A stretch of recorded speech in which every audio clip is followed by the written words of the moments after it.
अहमदा नगर में इस प्रकार से दलितों को 3 दलितों को इस प्रकार से काटा गया है।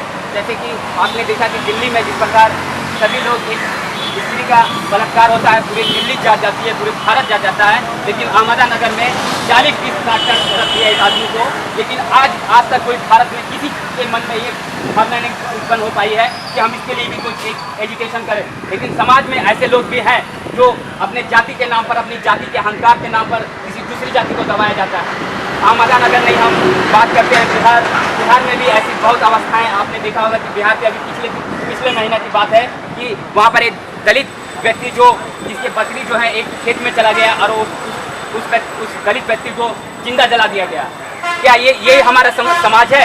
जिस समाज में एक ऐसे वंचित वर्ग है जिसे जीने का अधिकार नहीं है, वो समाज में वो जी नहीं सकता है, वो उसे बोलने का अधिकार नहीं है। अगर वो किसी से प्रेम करे तो उसे जिंदा जला दिया जाता है, उसे जिंदा काट दिया जाता है। लेकिन समाज और हमारा देश इस पर कुछ नहीं करता है। नरेंद्र मोदी की बात करते हैं हम, एक तरफ कहते हैं कि स्वच्छ भारत की कल्पना करते हैं, दूसरी तरफ बिहार का सीएम जो एक मंदिर में जाता है, एक उच्च वर्ग का समुदाय जो है उस मंदिर को सफाई करता है, उस मंदिर को धोता है। क्या समाज ये इस प्रकार का समाज है जहाँ समाज में ये कहा जाता है कि हम ऐसे ही करेंगे, आप तुम्हें ऐसा करना होगा?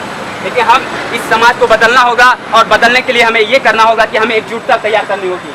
और जिस प्रकार से महाराष्ट्र का ये केस अहमदा नगर में है, अभी तक कोई भी एक उचित कार्रवाई नहीं हुई है, सरकार की तरफ से कोई भी उचित कार्रवाई नहीं हुई है। और जैसे कि दिल्ली में हमने देखा कि स्पीड ट्रायल से लेकर बहुत ऐसी नियम बन गए और उस नियम के अंतर्गत हमने देखा कि सारे पाँच जो दोषी थे, पांचों दोषी जो है पकड़ लिए गया और सभी का डिमांड था कि उन्हें फांसी दी जाए। हमारे पौंडीचेरी यूनिवर्सिटी से ही यहाँ पर एजुकेशन निकला उसके खिलाफ में। लेकिन हम कहते हैं कि दलित जहाँ एक बार दलितों पर अत्याचार हो रही है, यहाँ बिहार से लेकर यूपी से लेकर पंजाब से लेकर हरियाणा से लेकर चंडीगढ़, ऐसे बहुत ऐसे शहरों हैं जहाँ पर दलित पूरी तरह से प्रताड़ित है, या तो काट दिए जा रहे हैं या तो मार दिए जा रहे हैं। लेकिन उस पर कोई भी नहीं बोलता है, ना तो सरकार बोलती है, ना समाज बोलता है, ना समाज में बैठे हुए वो लोग हैं। लेकिन हमें उसके लिए कुछ करना होगा और उसके लिए बाबा साहब ने कहा कि हमें इकट्ठा होना होगा और इकट्ठा होंगे और हम तभी संघर्ष कर पाएंगे, वरना हमारी ये अवस्था ऐसे ही दयनीय रहेगी और हमें ऐसे ही काटा जाएगा।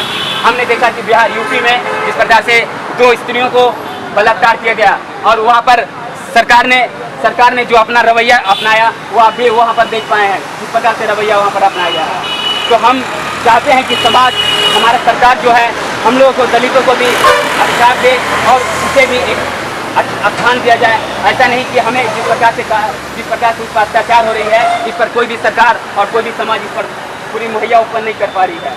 मैं इस पर 2 लाइन कविताओं की 2 लाइन में कहना चाहता हूँ। मेरी बेटियां अक्सर पूछा करती है हमारी कास्ट क्या है।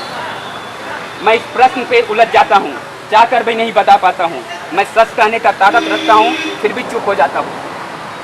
ऐसा नहीं कि डरता हूँ, मैं सिर्फ सतर्क हूँ।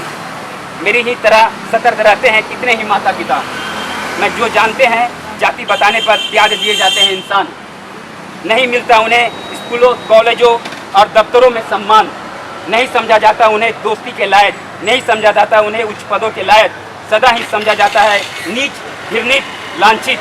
अध्यापक भी तरीके से आंखों में विद्यार्थी से ये पूछा करते हैं कि इस तरह समाज में मंडराता रहता है हर जगह कुत्सित समाज, कुटिलता, जाति का भूत। नमस्कार।